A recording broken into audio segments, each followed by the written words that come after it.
Good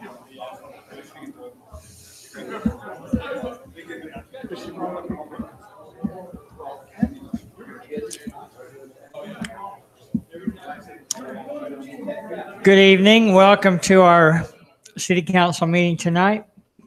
We'd like to welcome our youth City Council. They'll have a presentation a little later. We'd also like to welcome our scout troop out here. What troop are you? And where are you from? I know, but what ward? Excuse me? 16th. Is your troop leader here? Are you the troop? Who's your scout troop representative? Your, what do you call him? Not the scoutmaster, patrol leader. Would you like to lead us in the Pledge of Allegiance? Okay. Is that okay, Councilman Ward? We're going to ask Councilman Turk if he'll offer a prayer. And would you come up and lead us in the Pledge of Allegiance after the prayer? Thank you. Our dear, kind, gracious, and loving Father in heaven, as we humbly bow our heads and come before thee at the beginning of this City Council meeting, Father, we do so with gratitude and with thanksgiving in our hearts for those many opportunities and blessings that thou hast bestowed upon us. We're grateful for this great land that we have the opportunity to live in, for the freedoms and opportunities that we enjoy here, the quality of life that is ours. Father, we're so grateful and thankful for that. We're grateful for those men and women who serve to protect those freedoms and provide those freedoms for us.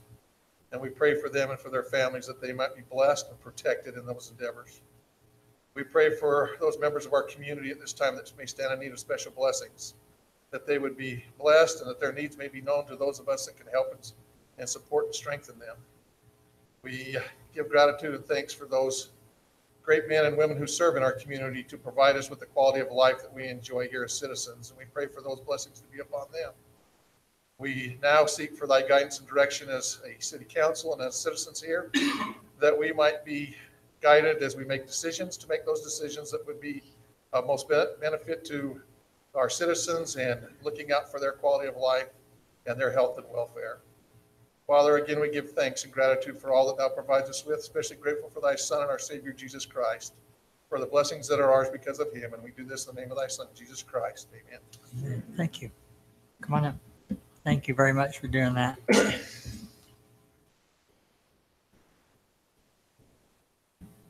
Before you lead us, would you state your name?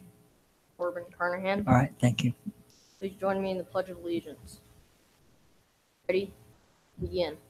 I pledge allegiance to the flag of the United States of America and to the republic for which it stands, one nation, under God, indivisible, with liberty and justice for all. Thank you, Corbin. I appreciate you doing that. Okay, we'll move on to approval of the agenda for tonight, but we do need to scratch item 8. We're not ready for that one to come to council yet. So that'll entertain a motion to approve our agenda tonight. Mayor, I'll make the motion that we approve the agenda with the elimination of item 8A. I'll second. I have a motion and a second. Rick, aye. Ellis and I. Ranger, aye. Clough, aye. Ward, aye. Thank you. Our agenda is approved. Item 2, announcements. We do have a special presentation by our Youth City Council. Carmen, I don't know who's making the presentation, but come on up and declare that to us, will you? Good State your afternoon. names. My name is Carson Jackson, and I'm the mayor of the Washington City Youth Council, and this is Alex Klein, and he's our city manager. And we'd like to thank you guys for putting us on the agenda for your meeting today. And so we, as the Washington City Youth Council, would like to dub October as the drug-free month, and we have a proclamation prepared, and I'd like to read it to you right now. Thank you. Whereas the Washington City Youth Council want children and other youth to know about the dangers of drug abuse, and we will ask children and other youth to follow the rules about not using drugs.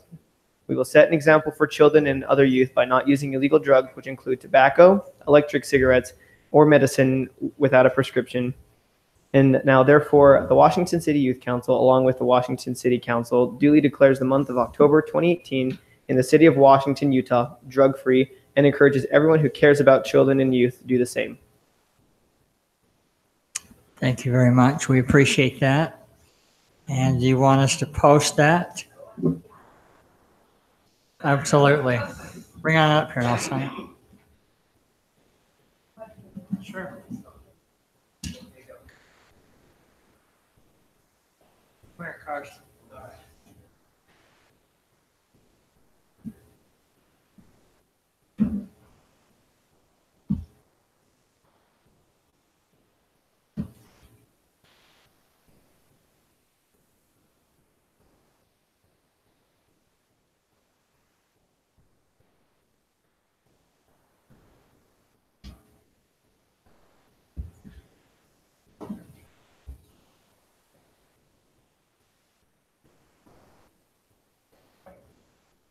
Oh, you get it.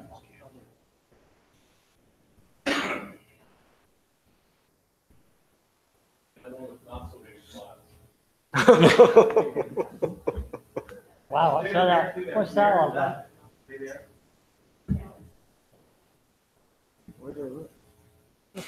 Look at that guy in the back of the beard.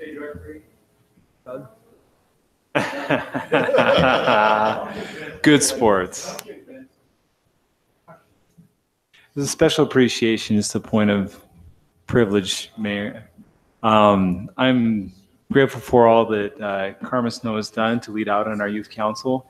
Our youth council has been fun. We've had some amazing experiences so far. Their service has been greatly appreciated, and they've been a huge part representing our city and all communities around the area. They've been in about every parade that's available. And on top of that, Carmen has done so well in reaching out and instructing and edifying these kids in the process of city government. So I'd just like to extend my special appreciation to your service for all of you. A special appreciation to Carmen for the sacrifice you do to put this as a part of our community. So thank you. Here, here. Thank you very much. Can I say something? Absolutely. Do you all go to Pine View? Oh. Feeder schools. Desert Hills. 84780 zip codes. So you'd have Desert Hills, Pineview, Tuacahn. Okay. Just aware that Pine View suffered a loss of one of their students this last week, and hopeful that in your leadership roles that you're able to be a leader in helping people get through what I know is a very difficult time for the school right now. So just want you to know that you're in our thoughts and prayers, and know that you have a challenge ahead of you right now for a while.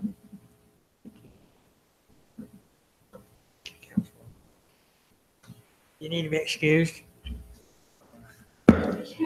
You're excused. Thank you all for coming. Yeah, thank you. Oh, by the way, Carmen, Governor Herbert says to tell you hi, and he hopes that you're bringing the council up again in January.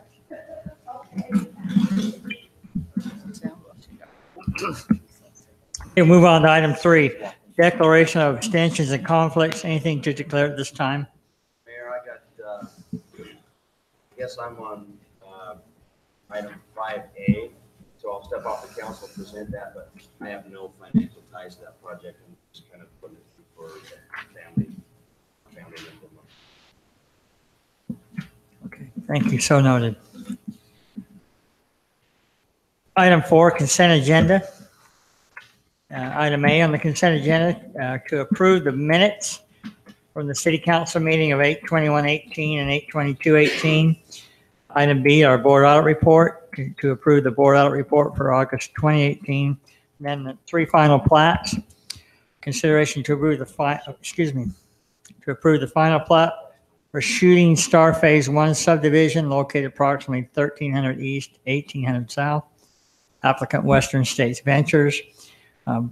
2, consideration to approve the final plat for Sugar Plum in the Fields Phase 5, located approximately 40 south, 1035 east. Applicant Troy Ince. And item 3, consideration to approve the final plat for Brio Phase 4B, located at approximately White Pearl Drive and Gemstone Way. Applicant Jack Fisher Homes, or is that Cole West? Jack Fisher, okay. Right. What card you hold up today? With Douse? All right. Any questions or concern on any of those items on the consent agenda? Mayor, if there's no discussion, I'll make the motion that we approve the consent agenda as been outlined. Second. A motion and a second. Ward, aye. Clough, aye. Granger, aye. Ellison, aye. Turek, aye. Thank you. Those are all approved. Item 5, road dedication. Consideration to approve the Primavera Lane Road dedication plat located approximately 890 West Buena Vista Boulevard. Applicant Troy Belliston.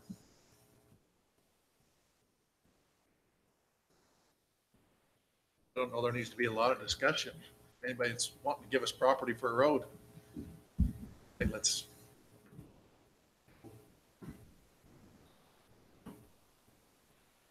Who was going to get up? This is Troy Bellison. No, it's okay. So my uncle and a couple family friends own Lot 1 there on the corner.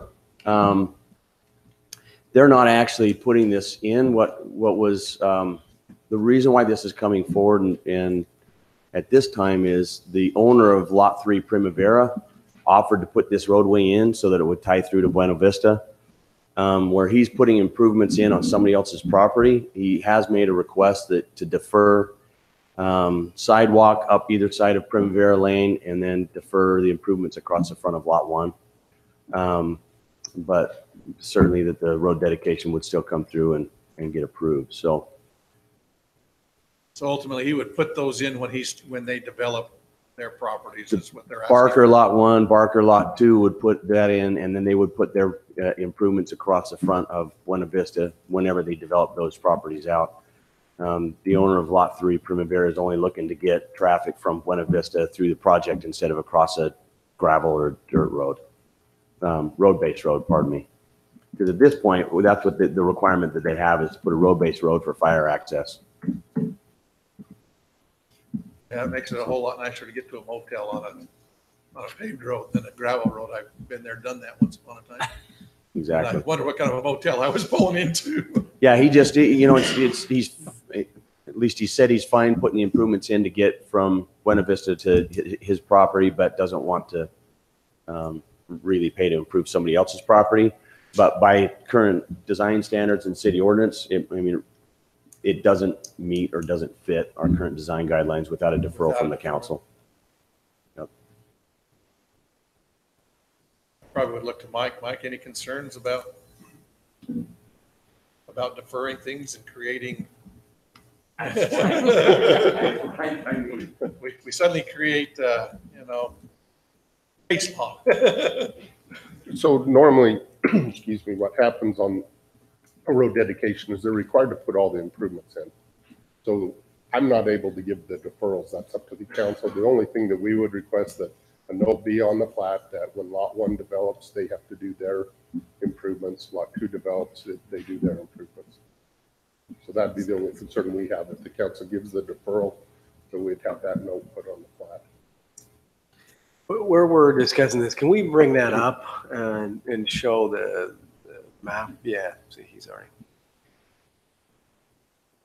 Just to make sure I'm clear about everything we're specifying, and maybe just kind of point out the property line where that would. If you've been up there recently, you can see this dirt road where they're bringing the material, and that's right where. Okay. And the property that would get the deferment, can you point that out there? Does that road going to become a public road? Yes. Why not?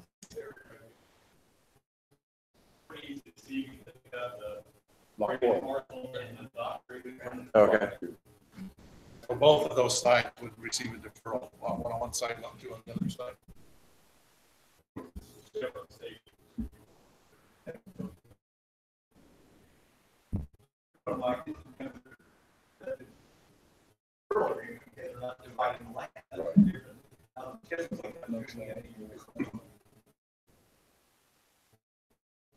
What is the zoning there for all those properties? Is it all commercial? Say again. As far as public works, we'd much rather have a paved road than a dirt road. Because a dirt road, they're just going to track the dirt, the gravel, everything out onto a pavement. Is there any concern with that road over time deteriorate because it doesn't have the curb and gutter there to contain it? Is there a- No, I don't think it's going to be very much time before development happens. Okay. And when they come in tie into it, we require a saw cut. So we have a nice tie into the existing. So if there is any damage to the road, I just suggest that we may put in the improvements.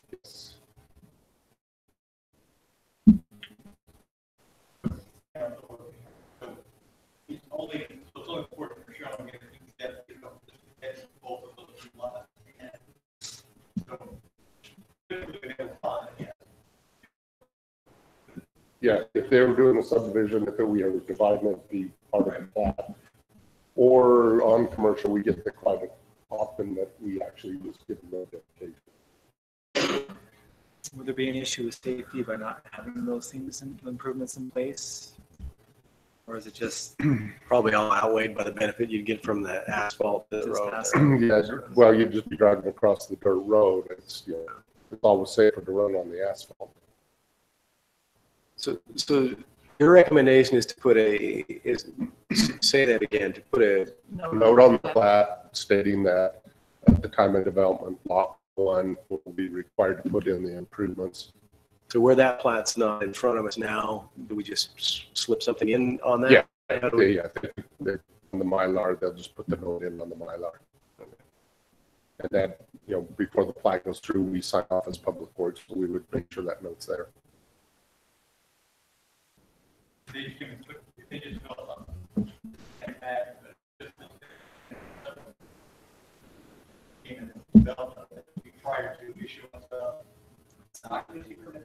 Well, when they come in and, because even they have any building permit, they have to site plans, they have to come through my office. That's when we, yeah, it has to be done as part of their side of the notes for the project.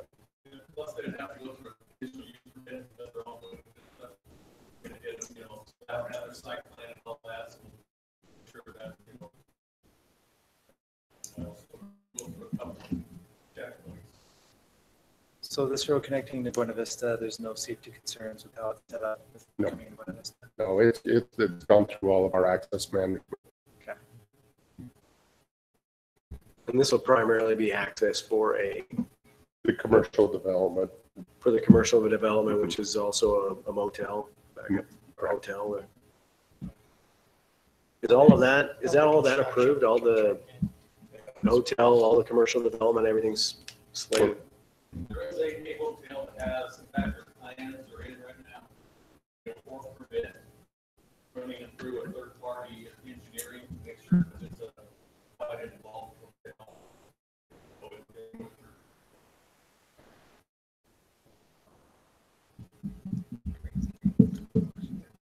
We'll make those key things harder to get.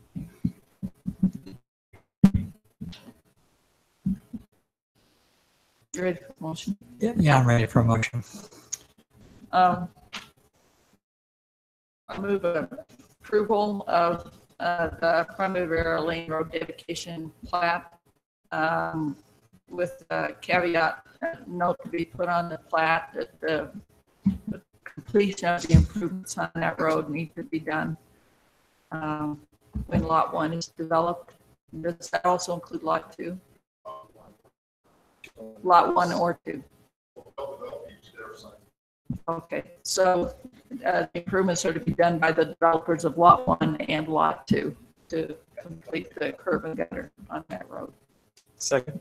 I have a motion and a second. Erica? Granger, aye. Clough, aye. Or not. All right, thank you. That is approved. Go on to item 6, public hearing. Public hearing for consideration to amend a portion of the Washington City Code, Section 9-14-22, for the purpose of adding additional height waiver, amending who approves additional building height request. Applicant Washington City. Thank you, Mayor. Hopefully the council's somewhat familiar with this. We've kind of worked this one over the last several months. As a request by the city council to have this particular section in our code changed. This falls in the Title 9, Chapter 14, which is supplementary and qualifying regulations. That's that particular chapter that when you don't know where to put something, you put it in here. It's kind of like that drawer everybody has at home with all those odds and ends in it. And this particular item falls under there. This used to say additional height. I can't remember what the old term was, but it used to go through a conditional use permit through the Planning Commission. City Council wanted that change to be a waiver and run through them. So if you'd like, I'll just read it real quick. Hopefully we got all the verbiage in the way the council wanted it. So it reads now, or is proposed to read, additional height waiver. Any exception to the zoning height requirements must be approved by the City Council. When approved by the City Council, buildings and structures may receive a height waiver to be erected to a height or story greater than the height or story allowed in that particular zoning district. I'm just taking that allowed in that zoning district. Among the council's deliberations, the following will be considered as part of the review process. A, the proposed height waiver at the particular location is necessary and desirable and is to provide a service or facility which will contribute to the general well-being of the neighborhood and community. And B, the request will not create a public health concern. And C, any aesthetic impacts on the surrounding area will be mitigated. And D, any adverse effects the request may impose on the surrounding area will be addressed and mitigated. But just for you to know, the Planning Commission reviewed this and held a public hearing on their September 5th Planning Commission meeting. Planning Commission recommended approval to the City Council for the amendment to the zoning ordinance section 9-14-22 additional height waiver. The motion came with one recommendation, and that is for the council to consider holding a public hearing as part of the City Council's review process in determining height waiver applications.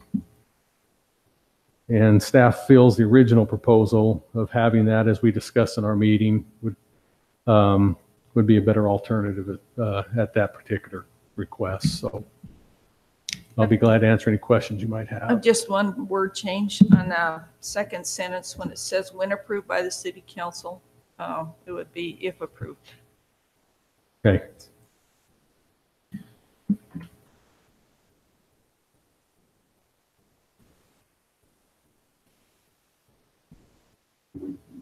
We can take care of that.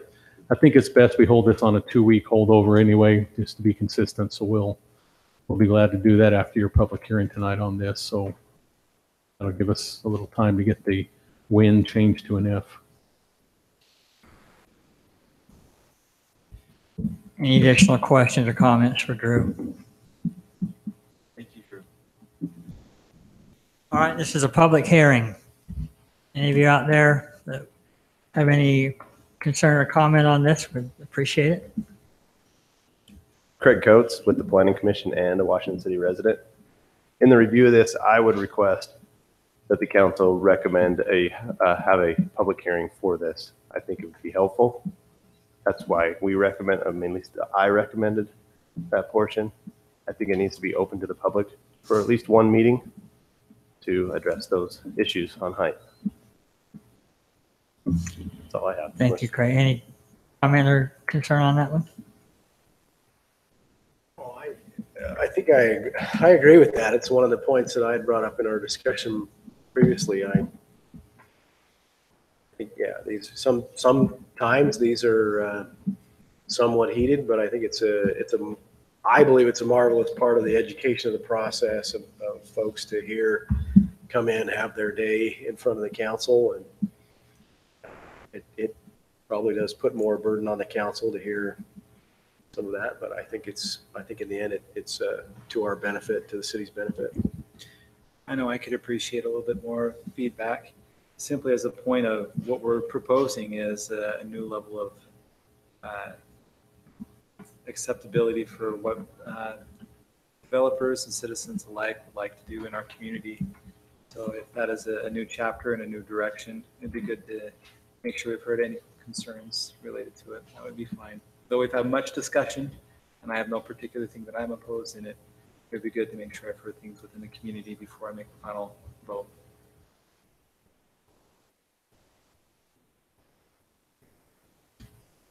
Anybody else? Okay, I'll entertain a motion to close this public hearing. Mayor, I'll make the motion. We close our public hearing.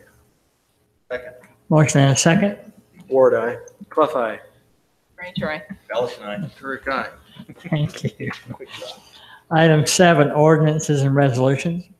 Item A, consideration to approve an ordinance granting zone change request 7Z-18-12 by amending the PUD for Villas at Green Spring, located at north end of Green Spring Drive. Applicant Brennan Holdings, number 100 LLC. Jim Ray. I'll just kind of zoom into that particular area that's basically for the proposed changed. Again, just to let the council know, the 2-week holdover is completed. This is, of course, reflecting to add 4 lots in this particular area. It's basically those particular lots, 424, 25, 26, and 27. There was an area there that was kind of open space. But as the applicant came in and talked to you with the grading and the cutting of the area, they just felt it would be more appropriate to probably put the homes in because there will just be a great scar kind of there. Even if they try to landscape it, it's going to be difficult to do that. So just remind the council, the Planning Commission reviewed the request at their August 1st meeting. The Planning Commission unanimously recommended approval of Z-18-12 for the zone change request from the old PUD to the proposed new PUD residential, with request for single-family development standards onto the city council. And again, that is basically just reflective in those 4 particular lots being added to the development. So I'll be glad to answer any questions you might have had as you've thought about this and contemplated heavily over the last 2 weeks. No, honestly, there's been a lot of people that have sent some emails to me and considering the intentions of the developer to make this not only, open space, but considering the concept of aesthetics as they go. I do appreciate the mitigation that's been proposed and shifting the cost of the development to other areas to make improvements, but also making it look good. And when you have something that they tried their best to make it improve and have a better corridor view, I think they've been very respectful. So I appreciate the explanation and being able to go by and drive it. It's got a lot of good intention, and I think it'll be just fine in my opinion. So I like it. Yeah, so I think it was somewhat presented to us that there would be other improvements made with the money that was saved for those. I don't think the developer has really established what those would be or how that money would be spent in such a way that would benefit that area as far as increased open space or beautification of the existing. And after, I think initially, I went to the Planning Commission on this and listened to the input there. I went to the, obviously here at the City Council meeting, and we didn't have a lot of people comment on this in those open public, but there were a lot of people who saw this coming and who had planned on this being put through the way it was originally proposed. I don't think that we've made a strong enough case for improvements in other areas to grant the release from what was originally proposed to the people who bought into the area, who were established there, who invested the time up front to be involved in this process to change it at this point. Although I would love to see them do something with that knoll that doesn't look unsightly, but I don't think we've kind of met the standard of improving the area. I think we've only met the standard of just adding more density. So the issue is because the way it worked out, there's scarred up hillsides, not native open space. So, I mean, which is fine, but they're asking for more density in lieu of that. I'd prefer to trade some open space someplace else in the project or add that to some other portion of the project that was alluded to. But when pressed on that, I never heard anything that was really a trade this for that in the project. I get his point. I'm like, citizens heard this and we're presented with a certain amount of open space and a certain amount of density in that area. We've cut down open space and we've added density, and I don't see the exchange there. My quick question for you, Drew, have they exceeded what they've requested for in their densities by adding these homes? No, it still falls within the the ratio of what's allowed in that particular general planned They haven't area. exceeded their densities from what they proposed in this area. Yeah, not for they've exceeded from the original approval. Let's need to make as that, but per- yeah, but as within per the range general of plan, development. no, it's still down within the gap ratio. My concern is, based on discussion, and maybe there's an answer for this, that the value of the additional lots would be equalized in improvements in the rest of the development.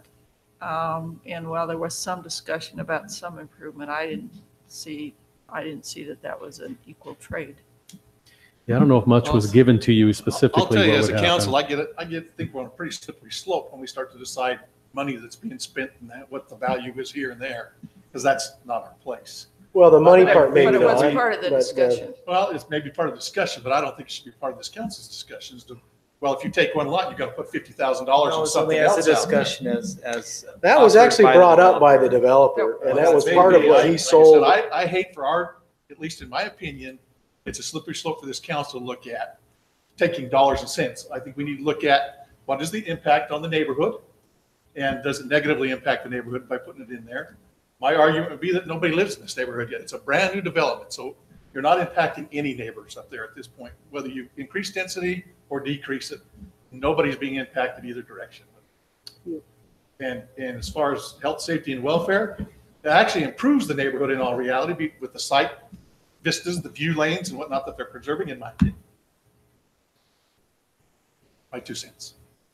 Well, so like I said, if my recollection is correct, it was the developer who had sold it that way, both in the planning commission as well as here. But I do take your point. I think it's a valid point that that's probably not an arena where the council wants to enter in very often. But there are other neighbors up there, and there are other neighbors and a lot of folks in the community who have concerns about congestion and seeing, some drastic changes. But I think.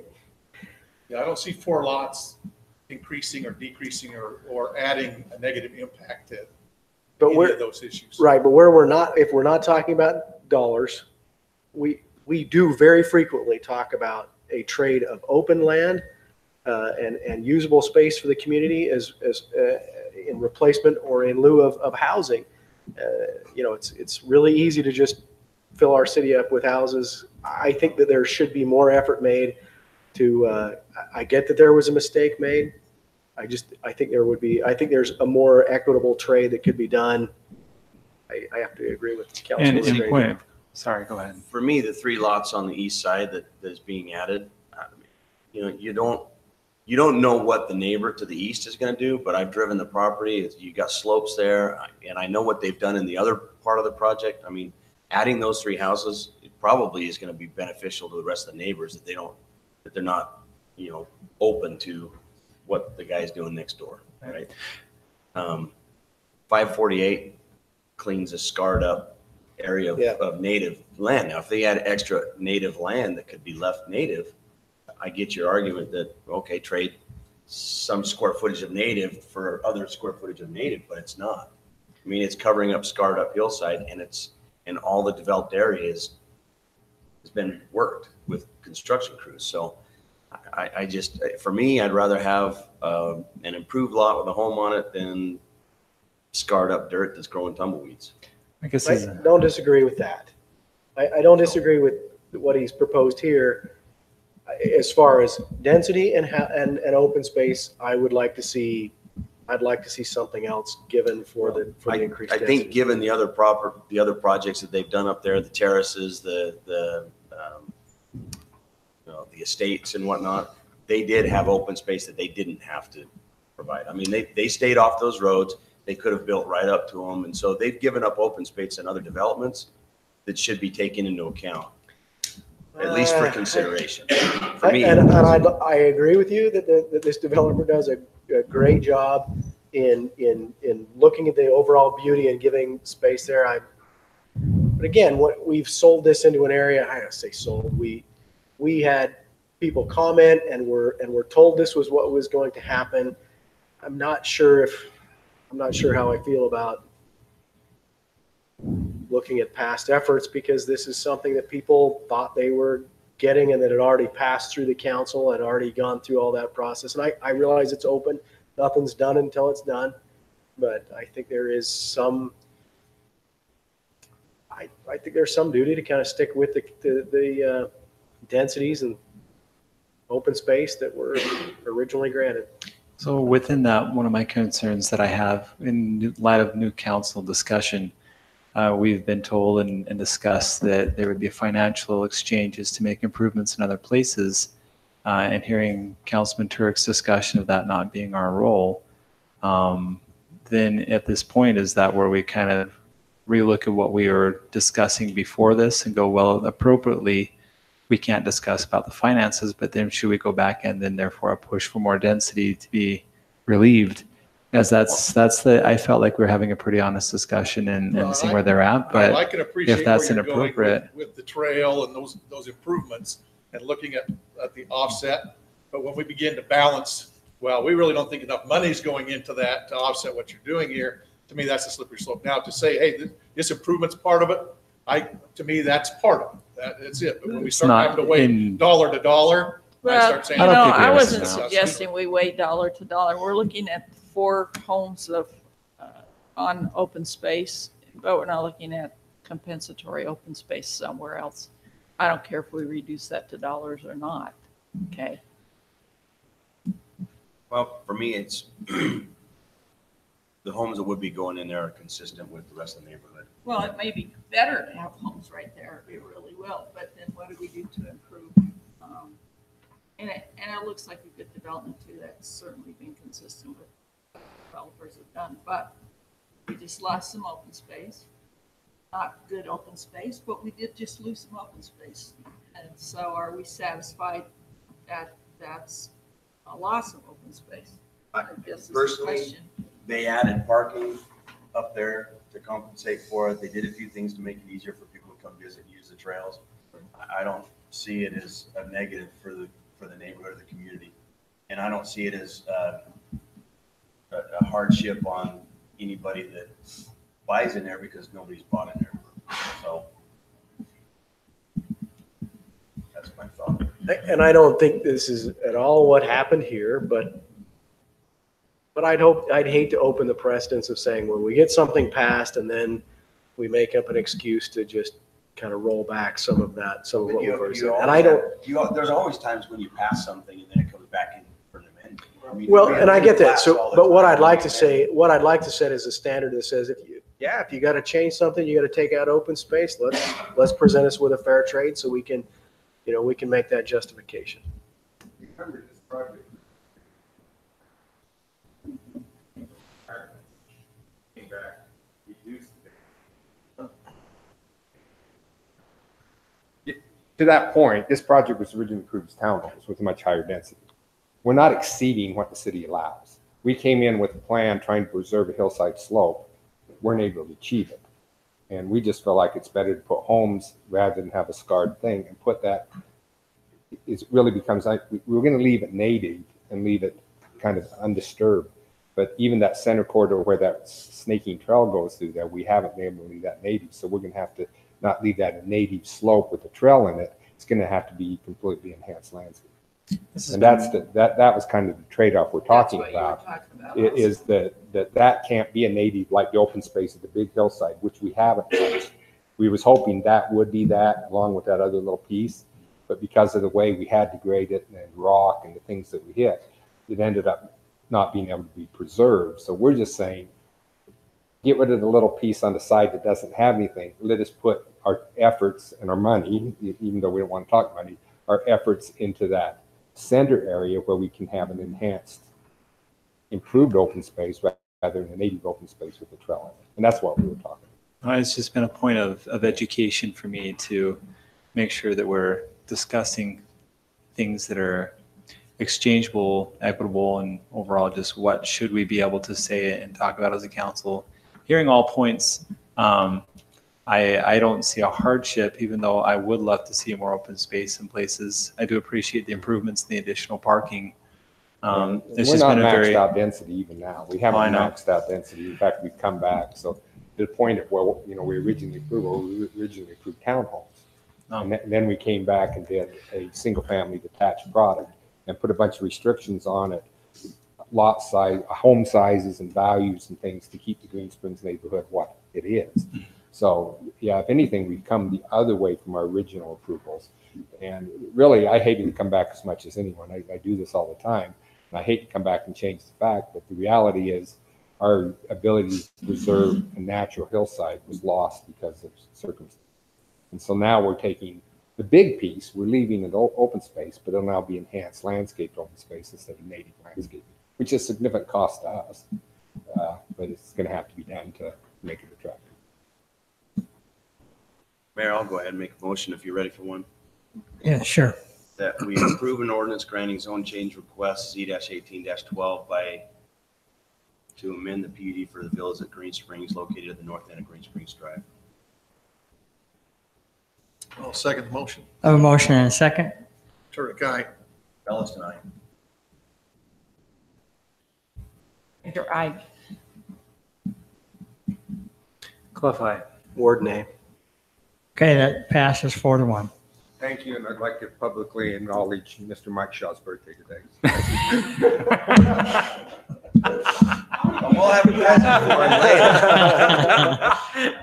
I just got on record. Thanks, Jim. Thanks, Jim. You've got The some only concerns things all on of a this, sudden, huh? I do not see that on the agenda. Yeah. Do we want to make a motion on that? On the birthday Oh, yeah, celebration. yeah. Item B, consideration to approve an ordinance granting zone change request Z-18-13 to change zoning designation from A20 agricultural 20 lots to R18 single-family residential 8,000 square foot lots located approximately 4100 South, 800 East, applicant Development Solutions Group. Thank you, Mayor. The 2-week holdover for this particular item is complete as well, ready for council action. Just to let you know, once again, the item was reviewed by the Planning Commission at their August 1st, 2018 meeting. Planning Commission unanimously recommended approval of Z-18-13 for the zone change request from the A20 to the proposed single-family residential 8,000 square foot minimum, or the R18 zoning designation. And that was on to you, the City Council. And I'll be glad to answer any questions you might have had over your 2 weeks that relates to this proposal.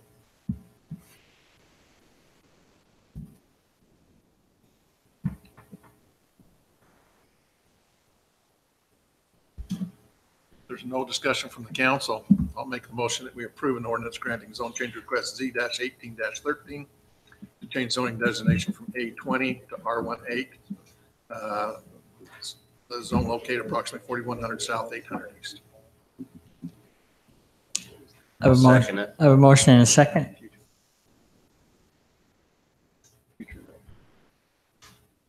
Could you just remind me the curvature? What, does that come from the road? The lot line? That comes from ownership. No, it was a previous, I just will tell you, it was a previous, the high school was supposed to go at this point. Okay. So when I first started here in '06, this was the huge thing going on in the city, getting all the roads down there, the way they wanted them to for access for the high school, et cetera. So property lines were adjusted, et cetera. And that's where that curve came from originally. Now the school, of course, has moved, but the property lines were still there. Okay. Now this was, again, where the master road, but you're going to see here in a few minutes, a new proposal, and which bumps it up to 4200 South and changes that whole area in a much better way. So, but that's what the curvature originally came from was. And we talked about that. I just was trying to make sure I had all my memory correct. Yeah, so that's why, I showed you a little diagram of their proposal, what they might lay out, and you notice there were some gaps, and they're going to wait till, the people to the south then develop, and they'll tie those together with streets and make it more rectangular. There won't be, per se, right now, at least a planned road to go there. They'll kind of split that between the two property owners as they develop through that. All right, I have a motion. Did I have a second? I had a motion and a second. Turek, aye. Bellis, aye. Granger, aye. Clough, aye. Ward, aye. All right, thank you. That's approved. Item C, consideration to approve a resolution amending the master fee schedule to reflect the changes in the costs in the Washington City Cemetery. Leisure Services Director, Barry Blake. Hello, Barry. Hello, thank you, Mayor and council members. We had a great discussion last night at the workshop session. Thank you for your time. We're excited about the changes up there and the added columbarium, ossuarium, which fulfills a needed need, I guess, with this in the city. With that, I'd just like to ask that you accept and pass the recommendations and changes to the master plan schedule master fee schedule for the cemetery. That's what's presented. I appreciate your work with us last night and helping us understand and trying to preserve sites for our citizens as much as seems reasonable. So I move approval of the changes in the master fee schedule for the Washington City Cemetery. Second. I have a motion and a second. Mayor, can you just do a point of conversation about this? I'd just like to see it on the record that the reason that the city is doing this, it's well thought out, echoing what Councilwoman Granger has said, to preserve some of these spots so that we're not the lowest and cheapest and people don't just come in and that we're literally trying to preserve these for our residents. And we're also trying to make sure that we have the funds available to create more in the future. To create more in the future, but also to take care and maintenance what we have already. I think those are some great grounds, and I'm happy to vote yay. Ward, aye. Thank you, Councilman Ward, for that. Clough, aye. Granger, aye. Bellis, aye. Turek, aye. Okay, that's approved. Thank you, Barry.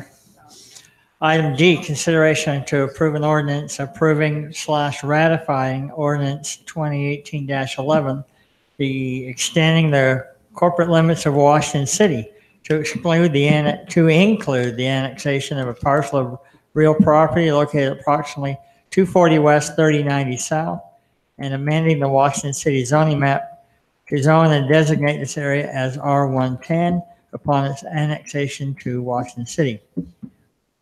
Mayor, thank you. Denise, you've changed. Yes.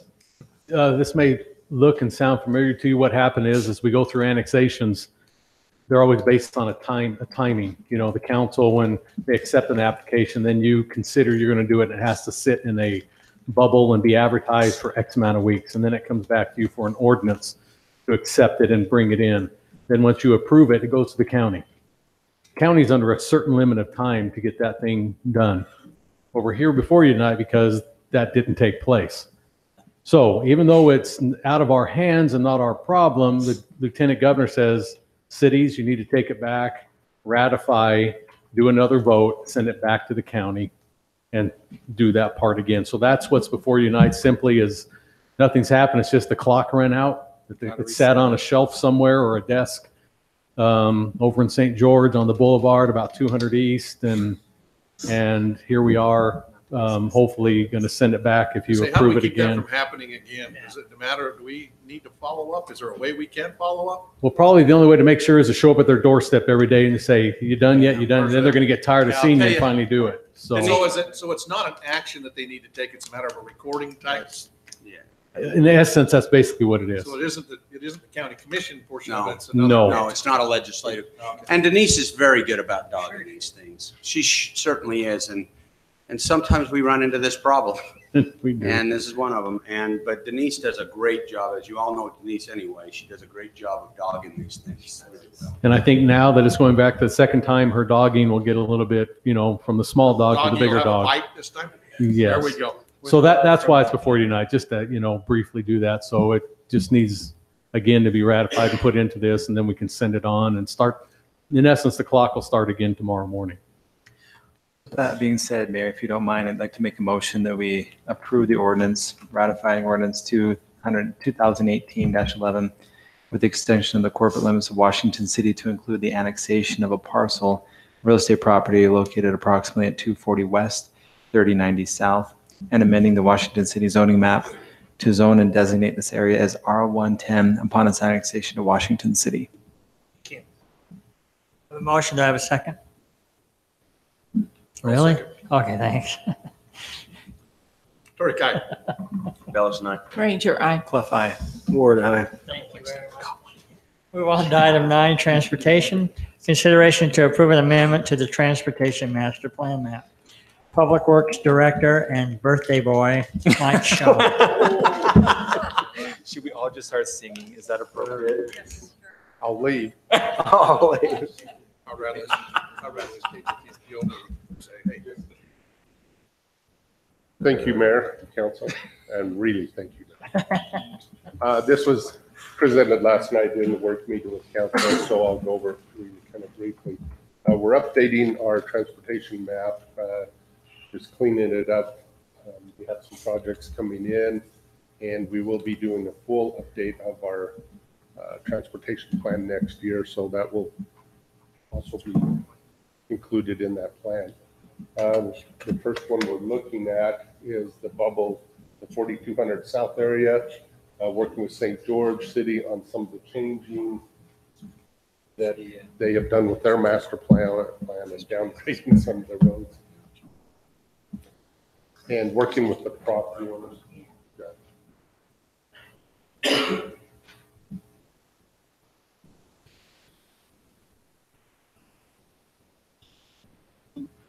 So working with the property owners, we've actually changed the alignment on those roads.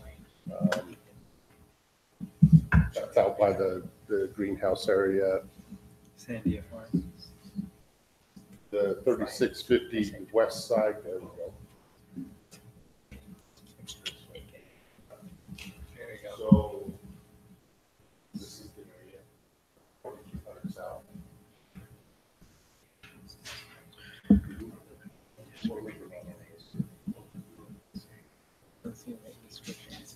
Your map's still sideways. Hey, it's his birthday. Yeah.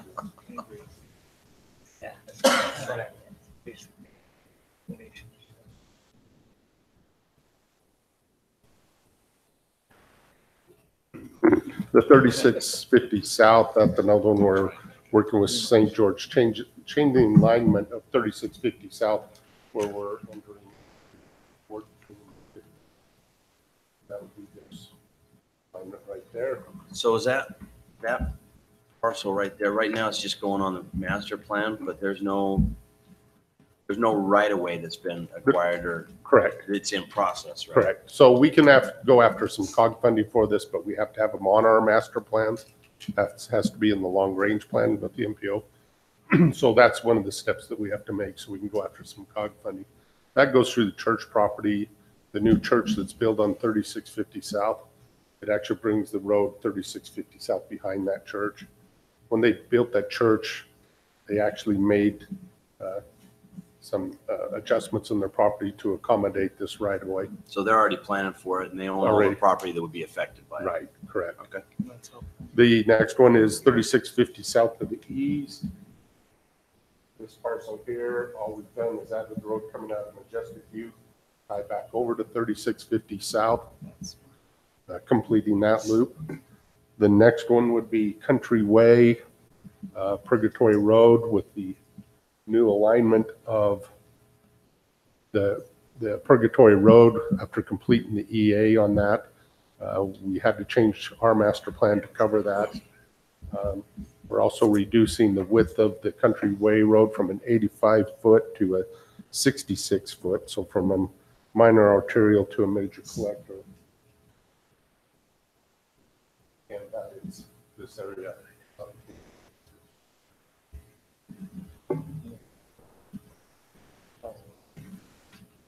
The next one is the Brio development. This area right here, we added in the roads that Brio was master planned in as part of their project. And the last one would be the Washington Parkway, this section right here. And all we did was change the alignment of the road right at the very top to match more of the alignment of the proposed road. And that's it on the changes. Well, since we spent some time on this last night already, my only question is, are we going to line those numbers, the addresses? Where we intersect. Have you ever entered into that experience? I get lost. I don't know which number to look Well, at. I don't know that St. George is going to change their addressing, so I don't think so. Okay, I've had that argument with them. well, and since We incorporated before we them, were so here they need to first, use so they ours. should change. Correct. Okay, I hope you'll tell them that in your Well, I've told them several negotiations. times. Okay, yeah, okay.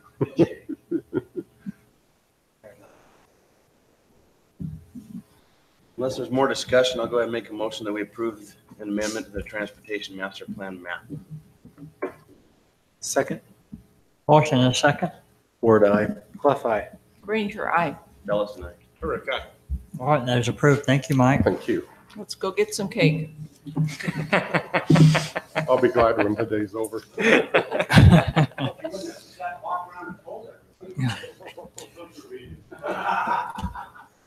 Thank you, Scout Troop, for coming. And Cub Scouts, we welcome if you want to hang out for another 10 minutes. We'll probably. Okay, we'll move on to item 10, report from assigned committees. Maybe Troy, you could report on. I will. Can you put me on Apple TV?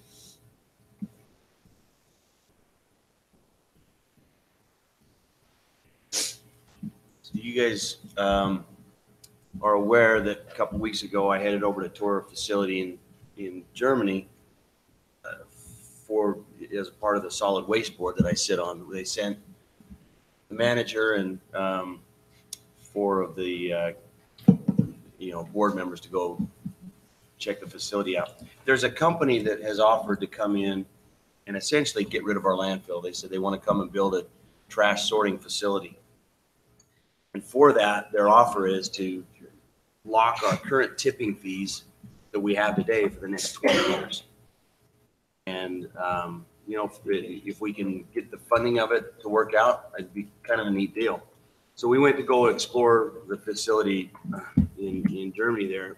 This place, Rennerod, it's about a third of the size of Costco. So size-wise, it's not very big.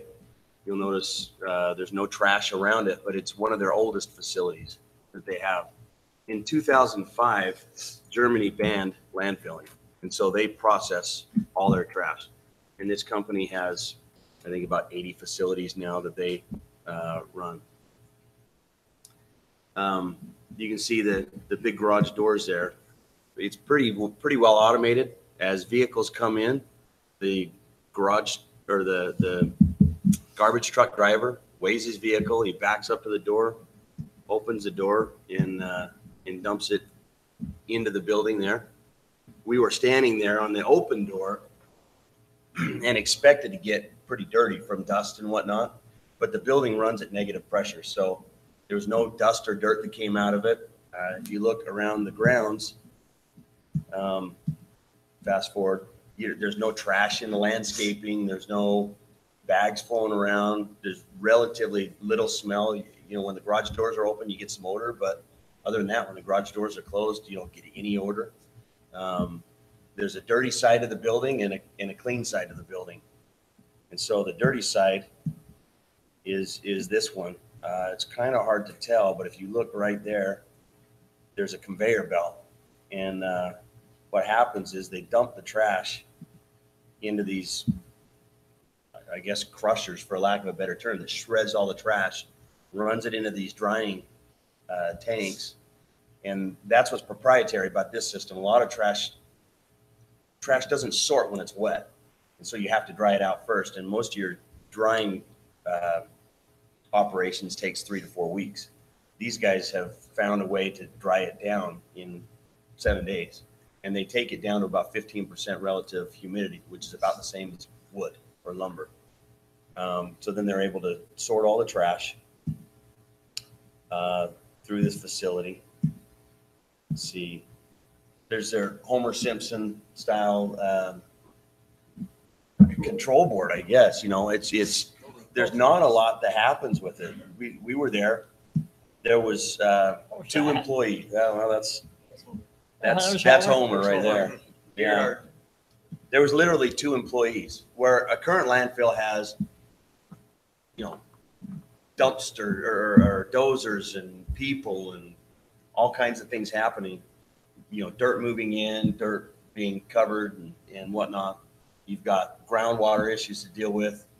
They take all the trash and process it. these are the lines here on the right there. You can see those are actually, the trash gets pumped into that, and those are vibrating beds. Where you can see it goes through. There's air that blows up from the bottom, so it'll take the papers and the light material, and the heavy material stays down at the bottom.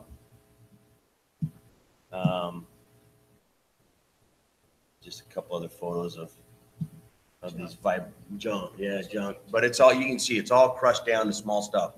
Like there's a video I sent around. If you guys watched it, you may have noticed that there was a toilet that was dropped in that tank. Well, it's broken up into these small pieces and runs through, and so all the stuff gets blown up through. Fried rice. Yeah, and it's kind of cool because they have a series of conveyors and modules, and it's, if you want to separate different colors of glass, you get the module with the optical separators that separates the different colors of glass, right? If you want to separate, aluminum from steel, you get the module that has the magnets and the eddy currents to separate the aluminum and steel. So what pre-sort goes through before they just dump it all Nothing. together? Yeah. So No their shredder pre-sort. doesn't get They stuck throw on, everything. on plastic bags and stuff like. Nope. Because all of our recycling centers. Nope. That's part of the issue. No, and that's the thing. Our recycling, you've got The glass 12 pit. people with rubber gloves that's trying to hand sort it. This one here, everything gets crushed up together. It's all automated because they can have an optical sensor that will separate out different colors of glass, and they have it's pretty interesting. And as I show you some of the end product, it's kind of cool, but very compact, very small facility. I asked them how many people does this facility service? It services 500,000 people. Like I said, it's about a third the size of Costco. This is a dumpster. If you look at that, majority of that dumpster was bottle caps. There is still some trash that gets into They it, don't give you beer over there, do they? but a metal recycler will look at this and say, this is majority of it's metal, and it's easy for them to deal with and recycle. This is the dumpster, and they're, help me understand what you're talking about right there. This dumpster right here is predominantly, it's full of bottle caps. So this has been sorted. So It's why? been sorted, yeah. This but is the output. This is their metal output dumpster. Oh, there's a metal output dumpster. So Okay. this is steel because it's ferrous metals. The bottle caps get picked up by the magnets and drop them off into this dumpster. This is another sort. It pulls rocks and junk out of it. That's all based on a module that they kick it in. That's just, they run it through a conveyor. The sorter separates A and B. B goes over and B gets sorted into C and D, and it moves on to the next process. This here is mostly is aluminum. This dumpster, it's shredded up cans and pieces of aluminum. Dollar Daniels. Yeah, probably. So this is just another look at the different, these are all just conveyors that move it from one module to another to get it separated out. This is cool. This right here, these little pellets, that's the dust from the facility. That's the new weight loss pill. Yeah. I bet you lose weight. So this dust that's collected in the filters, actually, they can take that and they can mix it in. The biologicals that's in the trash, the papers, the diapers, the food, the whatever, they turn it into fuel. They call it stabolite. And this dust actually gets mixed in with the fuel and gets burned. So the cool thing with the fuel is it's 1-for-1. It has the same caloric value as coal. So they can literally eliminate coal from a power generation plant, feed trash into the power generation plant, and now that trash or that power generation plant is considered renewable energy. Perfect for you, So that again is those dust pellets that come out of the system. This is just sorted. This is coil windings and copper type of stuff that gets sorted into a dumpster. It's sitting there waiting for the recycler to come pick it up. What do they do with pills that have been dumped? They'll get burned, I guess, in the trash. This is a Come dumpster back full as of bolts. cannabis oil. This dumpster is this is one of their fuel the fuel that gets generated, that's in that dumpster. And this is what it looks like. That right there is fuel. They can, anything you need to burn, that's what it does, what it is. And they'll actually take this and then compress it into pellets. And so that's what they'll use in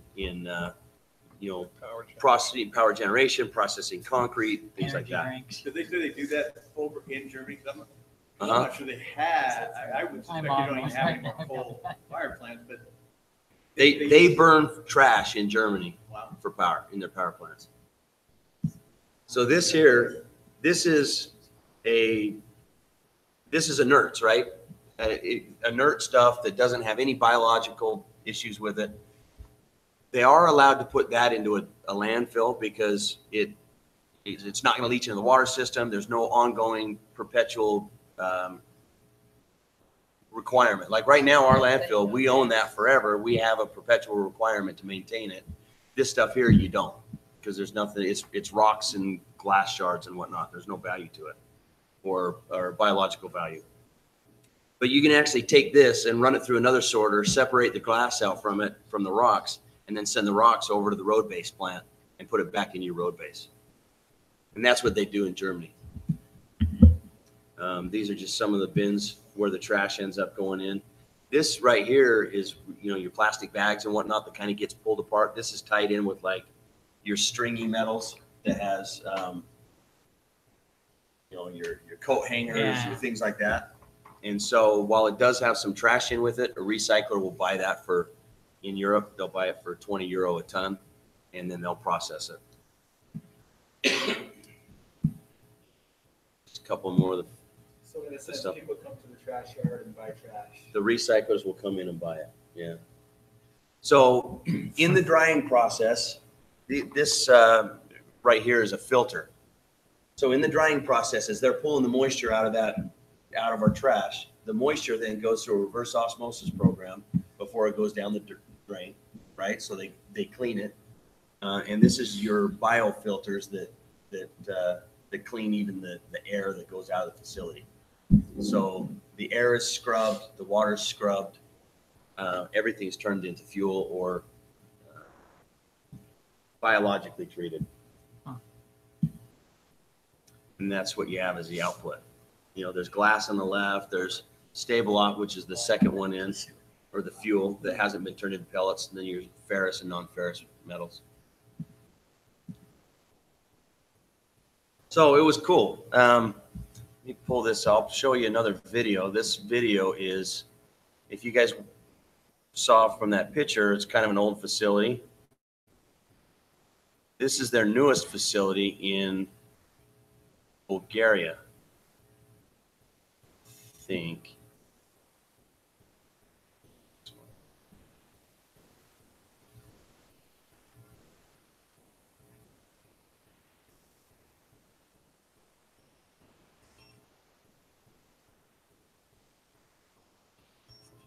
So lot cleaner facility.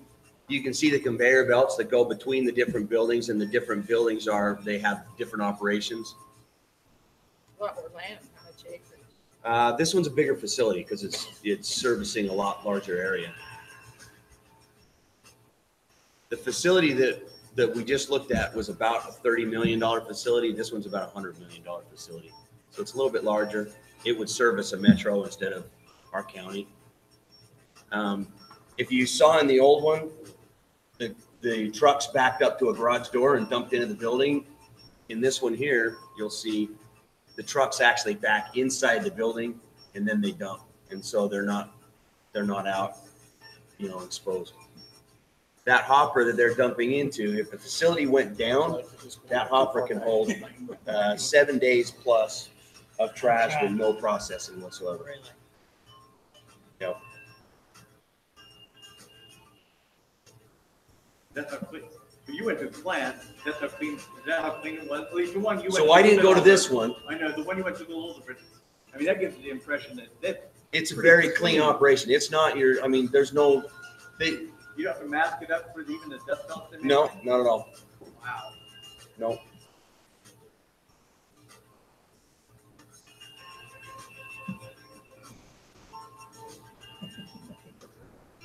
pretty, I mean, Europe's been doing this for a long time. This company's not a new company or an old, you know, it's been around. It's got 80 different facilities.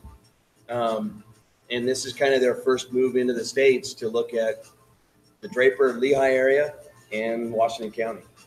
And it actually makes a lot more sense to do it in Washington County because they can put the facility right next to our existing landfill, and they'll actually chew through our existing landfill and get rid of it. That facility we just looked at was built right next to a landfill. The landfill doesn't exist anymore. They processed all that trash through that facility. Now it's a golf course. We should have put them on Telegraph before we had silver digging and all that. Yeah. But if you look at it, I mean, look at what a landfill actually costs. I mean, you're talking tens and 20s and 30s of millions of dollars, you know, to do a new landfill. And then you have that perpetual ongoing requirement. So. Well, you're talking about, what they're talking about, building this. They would. Yeah, they're talking about building this on their nickel. If we give them the commitment to essentially, we'll provide them the trash. They'll build a facility on their nickel and for current tipping fees, and they'll lock those fees for the next 20 years. For current tipping fees. Current tipping fees. Yep. Bet that pile. Plus, like I said, they'll go through our existing landfill and start mitigating it out and getting rid of it. So they're willing to make sure that this is something they cover. Pretty much. The LOI, the way the LOI is written is, you give us your trash at current tipping fees, and we will. This is what we'll do, and they spell it out. I mean, and it's pretty involved. We will show you how we make it function financially. We'll put the facility in. We'll put a bond up to cover it.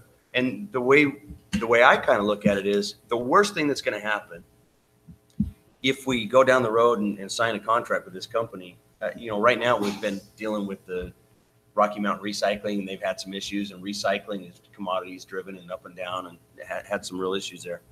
The worst that's going to happen with this company is they come in, build a facility, fall flat on their face and can't make a pencil, and our trucks, instead of going through gate A, they go back to gate B. You know, I mean, it's not like we have to build a new system or process. Whereas in Lehigh, where they're looking at putting a facility, right now they truck all their stuff out to the West Desert. So they would have different trucking routes. They would have to restructure, you know, all of their agreements with their districts. Ours is pretty clean and easy. Our district's already in place, and there's no real change systemically from our end to make it happen. So will this be a 20-year agreement? Based on renewal, they may want to stick around and stay, or they're just shooting 20 years. And that's just... No. I think it would be a permanent thing if it works, but they need a 20-year commitment to be able to say, yes, we're going to go put $30 million facility and cash on our nickel. We're going to go build a $30 million facility. Right.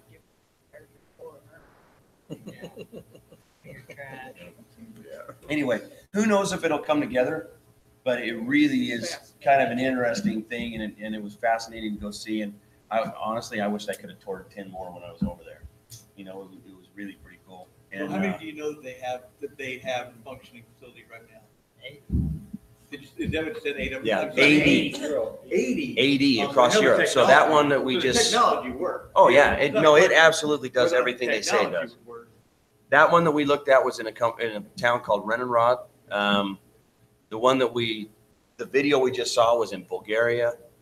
Let's see, I'll pull this back up.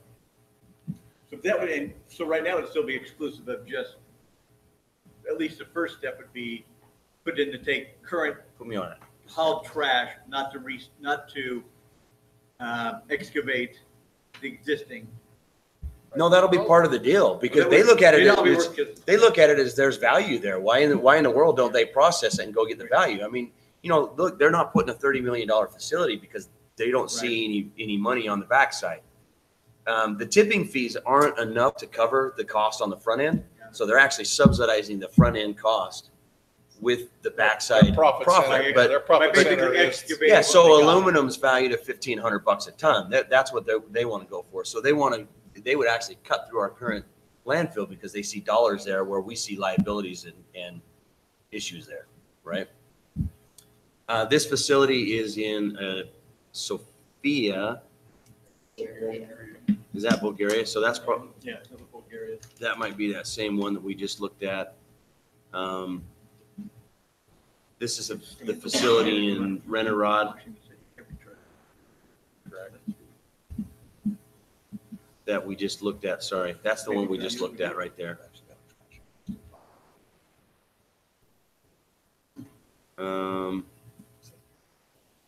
Kozani, Greece is where this one's at.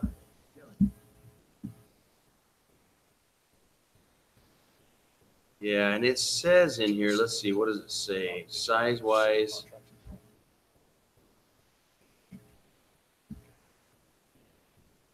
So while you're, oh, sorry. Plant's been operating for 25 years. This last year. Well, this one's been in operation since 2017. The one that I just did, that Rennerod. Yeah, that one went into operation. Let's see.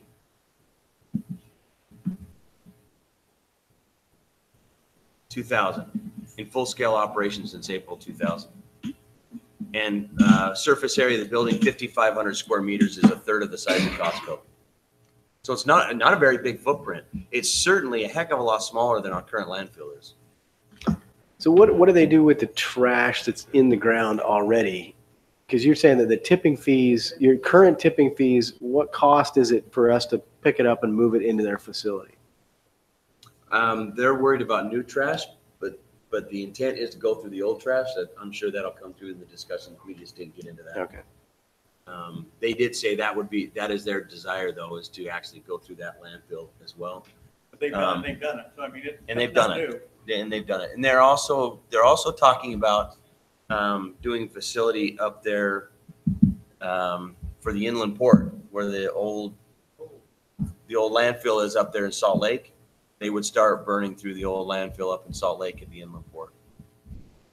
So it may potentially end up having 3-4 facilities in the state of Utah. And for all the talk about how Republicans just want dirty air and water, wouldn't it be kind of cool if the most conservative state in the nation led the way on landfilling and trash? And these would be the first of their kind in the United States. Mm-hmm. Yep. Do they tip their hand at all and say why Utah is such a temptation to them? Because a couple of the people that are trying to put it together are Utah-based. Okay. And so they look, if they went to New Jersey, they'd get a heck of a lot more money because New Jersey's, their tipping rates are really, really high. You're fighting unions. Right. You're also not fighting unions in Utah. Yeah. That's another thing too, because you look at all the people that work at the landfill, that whole facility, there was 2 people we saw there the whole day. The entire thing's automated. They have 2 shifts. There's 7 people per shift, and some of it's admin.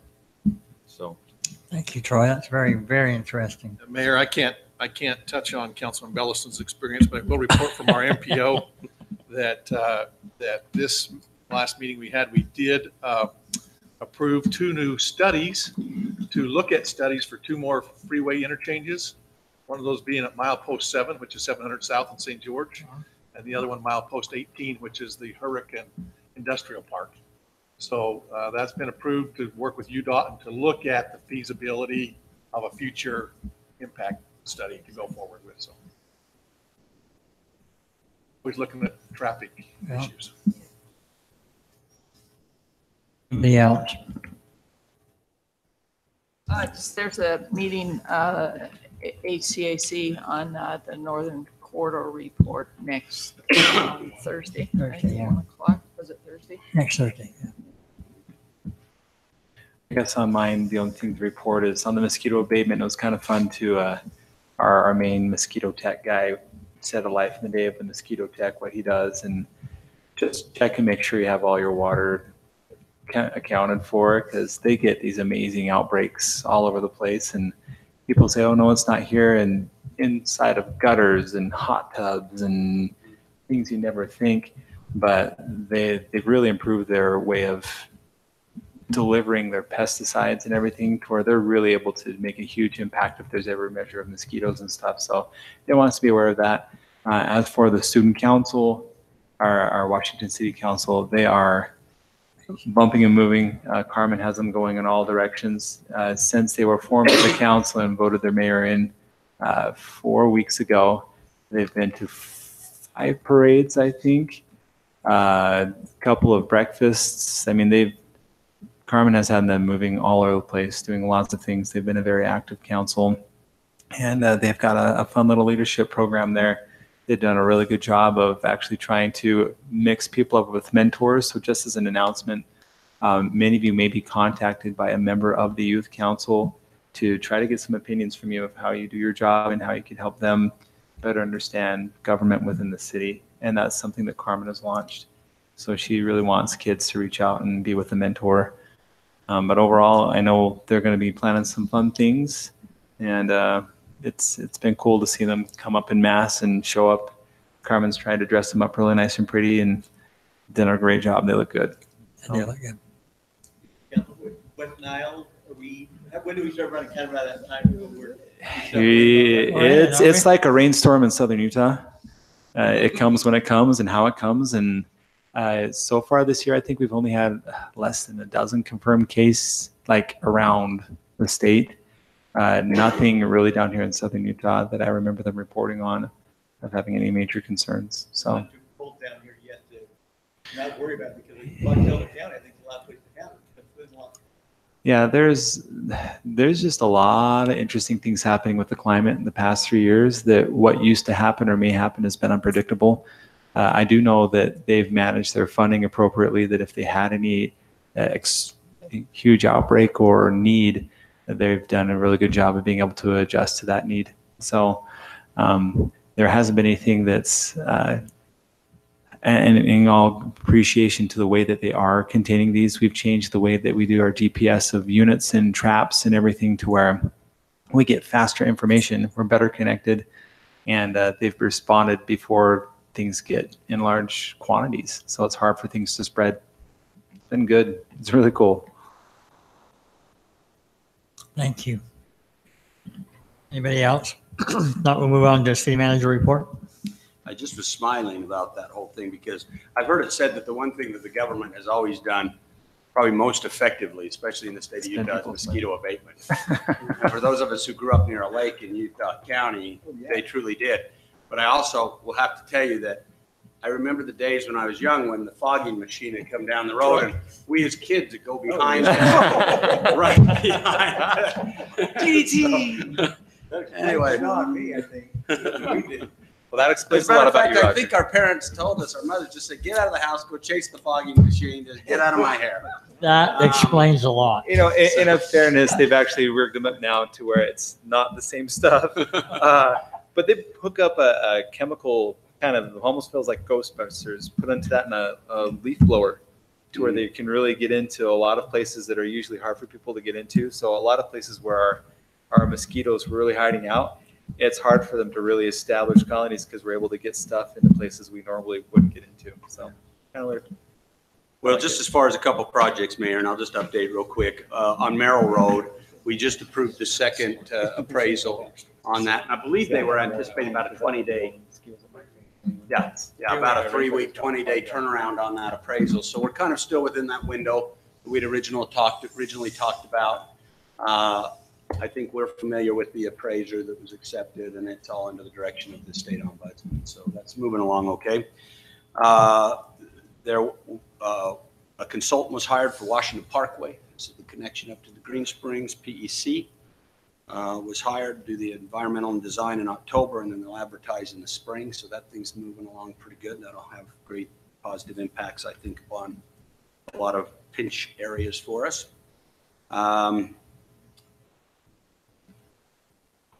The final sections of the fiber in the power department will be worked on this week on Long Telegraph.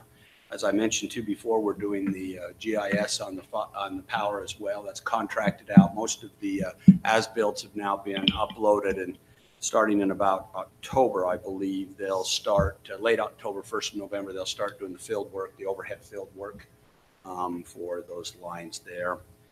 Staff within the next couple of weeks will be reviewing the draft of the Parks Master Plan to give some input to Barry first. Then, of course, we'll be scheduling the council on top of that to be looking at the Parks Master Plan. So that thing's kind of in a reviewable draft now at this point. So plan on seeing that coming forward.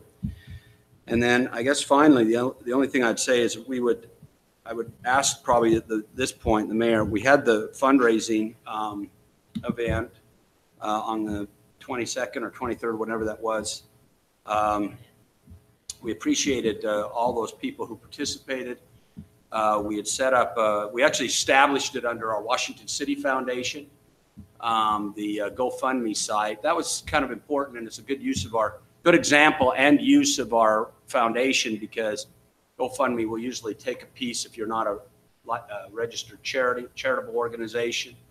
And so that worked out well for us and made it very quick and clean. We got a fairly sizable donation. I'll just mention it because I think that they would be fine with this. We got a $2,000 donation from Suba today.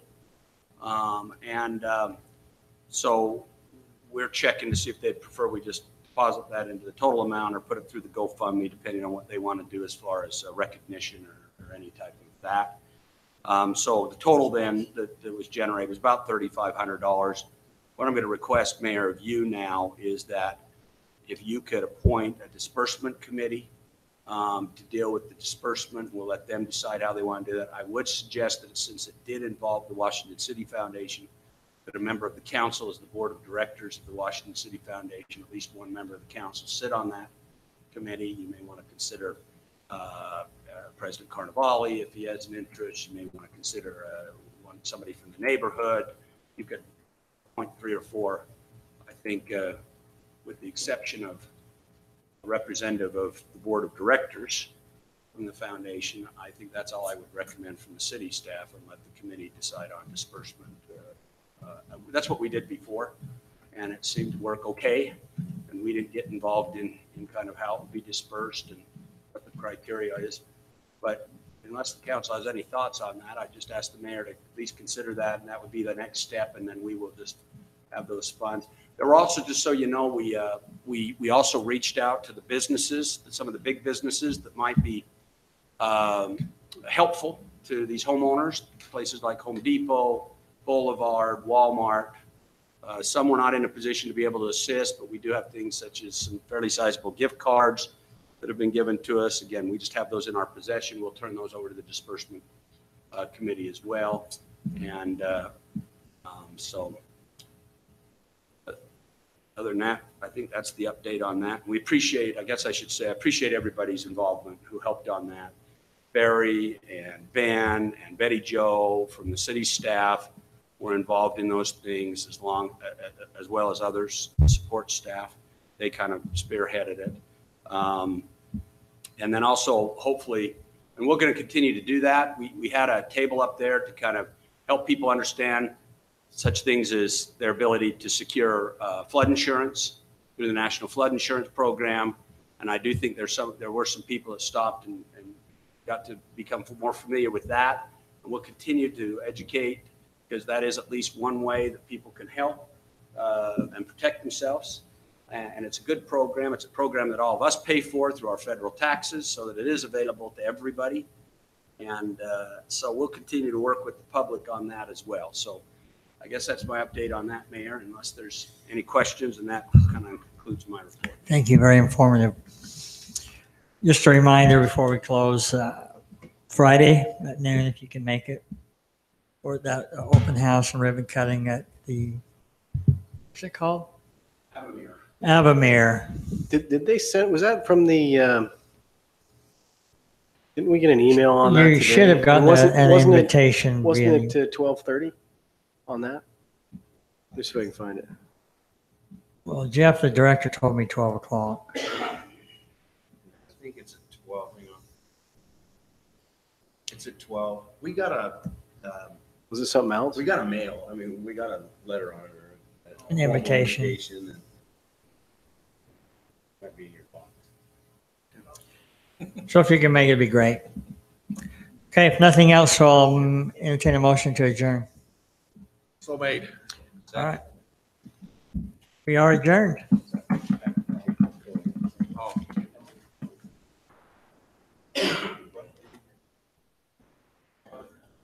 So thank you for coming. Where's your Cub Scout troop from? Where are you guys from? I know, oh, I know that. What ward? Thank you. If you have a question for the mayor, come on up. Come on over here.